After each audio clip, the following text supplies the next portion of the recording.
always remember that mm,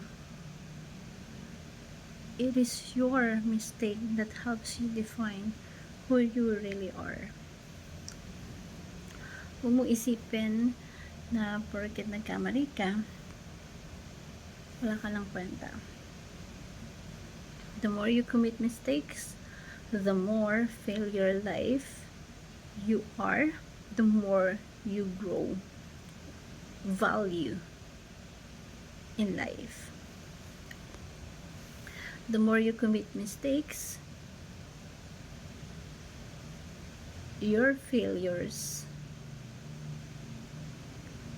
is your edge na talagang nakatatak sa'yo yung sitwasyon and yung process. Sabi nga, every success is one's failure.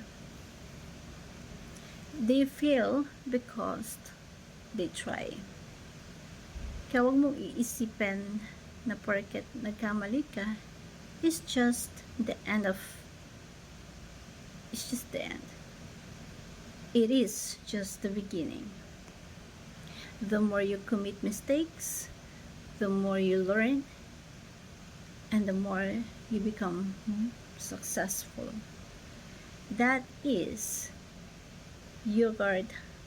The milk turns into yogurt,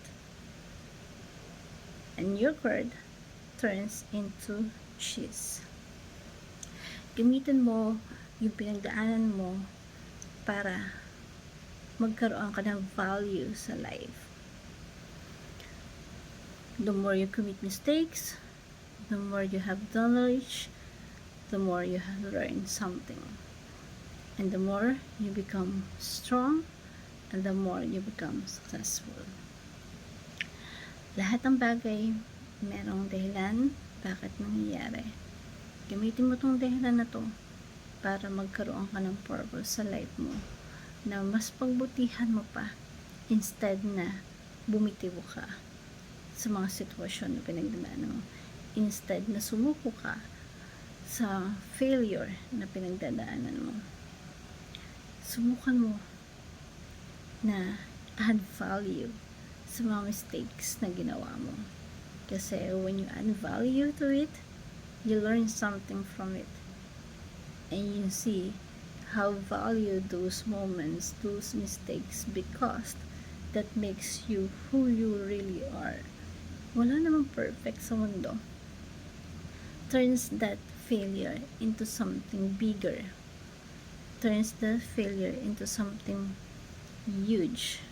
Turns that failure into who you really are, that add value in life for you to become successful. And hope you learned something. Thank you everyone, and God bless.